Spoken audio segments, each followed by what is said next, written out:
O Diyos, aking Ama, sa panahong ito ng aking paghihirap, aking dinadalangan ang iyong biyaya at patnubay. Nasa bingit ako ng pagkabalisat dahil sa aking mga utang. Ang bigat ng aking mga pananagutan ay nagpapalubog sa aking kalooban at nagdudulot ng takot at kawalan ng pag-asa. Ngunit, sa kabila ng aking mga pagsubok, nananatili akong nagtitiwala sa iyong walang hanggang pag-ibig at awa. Alam kong hindi mo ako iiwan sa aking mga paghihirap. Pakiusap, gabayan mo ako sa aking paghahanap ng solusyon sa aking mga utang.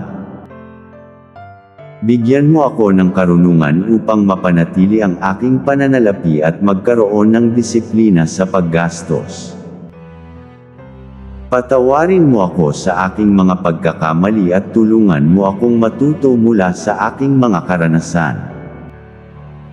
Bigyan mo ako ng lakas ng loob upang humarap sa aking mga creditor at maghanap ng isang makatarungang paraan upang mabayaran ang aking mga utang.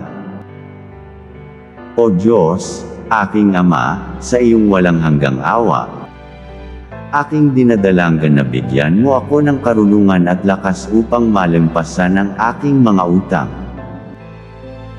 Tulungan mo akong makita ang tamang landas upang makalabas sa aking mga pananagutan.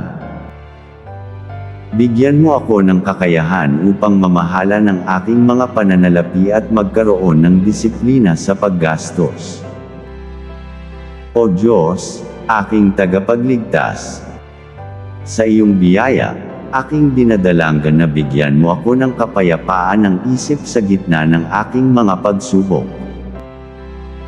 Tulungan mo akong mapanatili ang aking pananampalataya at pag-asa sa kabila ng aking mga utang.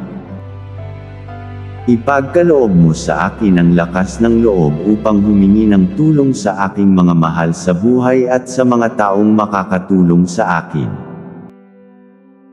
Tandaan na ang panalangin ay isang mahalagang bahagi ng paghahanap ng solusyon sa mga problema.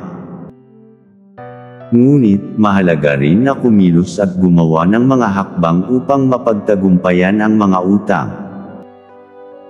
Makipag-usap sa mga taong makakatulong sa iyo, tulad ng mga tagapayo sa pananalapi o mga eksperto sa pagpaplano ng utang.